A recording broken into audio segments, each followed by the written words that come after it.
गोरखपुर में मुख्यमंत्री योगी आदित्यनाथ ने सूरजकुंड में 4.52 करोड़ रुपए की लागत से निर्मित कल्याण मंडपम का लोकार्पण किया है।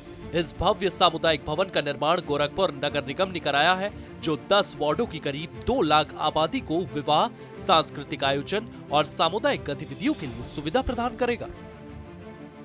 नगर निगम जैसी संस्थाएं नगर निकायों के लिए एक मानक बन सकती है।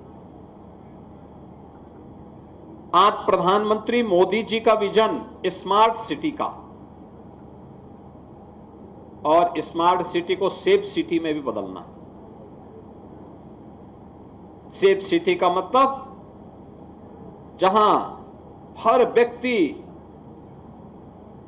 को, बेटी हो, व्यापारी हो, सामान्य नागरिक हो, बुजुर्ग हो, बच्चे हो, हर व्यक्ति अपने आप को सुरक्षित महसूस कर सके। बेटी उचक्कों से, व्यापारी चोर लुटेरों से, बच्चे उन उच्छृंखल तत्वों से, समाज के संभ्रांत नागरिक उदंडों से उनके बचाव की पुख्ता व्यवस्था हो। जो भी इनकी सुरक्षा में सेंध लगाए तो उसको पता होना चाहिए कि इसकी कीमत क्या चुकानी होगी। हमने हर जनपद को एक लक्ष्य दिया है कि हर जनपद कम से कम एक नदी का पुनरुद्धार करे। जो नदियां पहले हमारे इस राष्ट्र रूपी शरीर की धमनियां जैसी थी, वे नदियां लुप्त हो रही हैं। नदियों का लुप्त होने का मतलब आने वाले समय के लिए भीषण जल संकट का सामना हमें करना पड़ सकता है।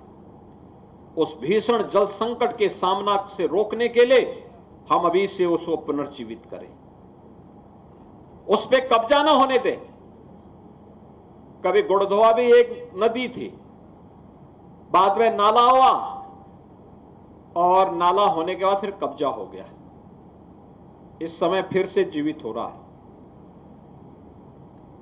अगर हम दोनों ओर ऐसी पुनर्जीवित हो रही नदियों को दोनों ओर व्यापक पैमाने पे वृक्षारोपण कर लें तो हमारी प्रकृति के प्रति भी और पूर्वजों के प्रति भी एक कृतज्ञता होगी।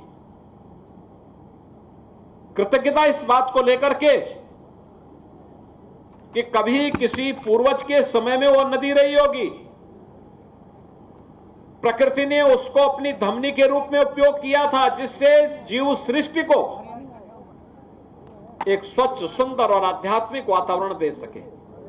हमने अपने स्वार्थ के लिए उसको पाड़ दिया, नदी को नाला बना दिया। नाला बनाने के बाद फिर उसके ऊपर कोई कॉलोनी काट दी। परिणाम क्या हुआ? आने वाली पीढ़ी के भविष्य के साथ हम खिलवाड़ करने लग गए। असमय बारिश, अतिवृष्टि, सूखा, बाढ़, ये सभी विकृतियां हमारे सामने आपदा के रूप में सामने आती हुई दिखाई दी। पार्षदों की जिम्मेदारी बनती है कि स्वच्छता के लिए हर मोहल्ले में हम स्वच्छता समिति का गठन करके लोगों को भी जागरूक करें। स्वच्छता समिति बड़ी भूमिका का निर्वहन कर सकता है। ये स्वच्छता समिति ही अपने अपने मोहल्लों में, अपने अपने वार्ड में वृक्षारोपण के कार्यक्रम के साथ जुड़े। एक पेड़ मां के नाम प्रधानमंत्री जी का आह्वान था।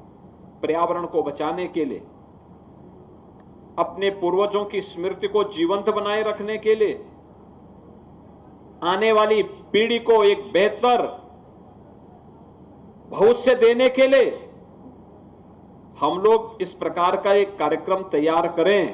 एक पेड़ मां के नाम, यह भी उसी भावनात्मक पक्ष का प्रतिनिधित्व करता है। और ये भावनात्मक पक्ष इस बात को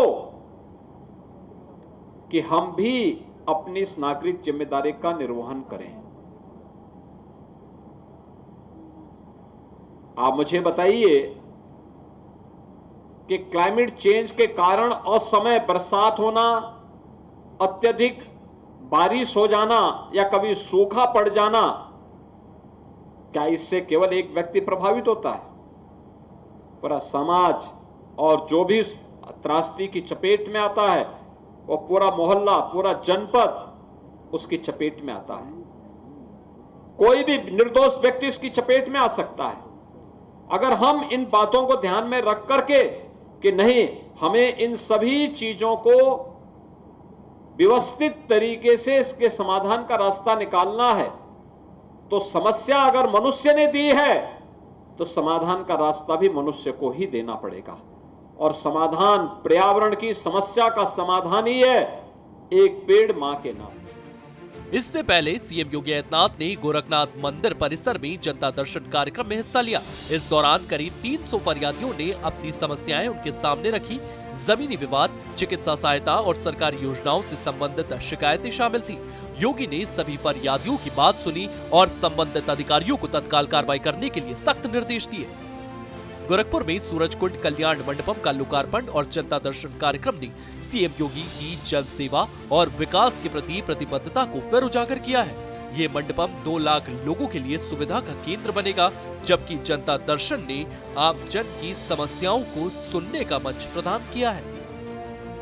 ब्यूरो रिपोर्ट, सूर्य समाचार।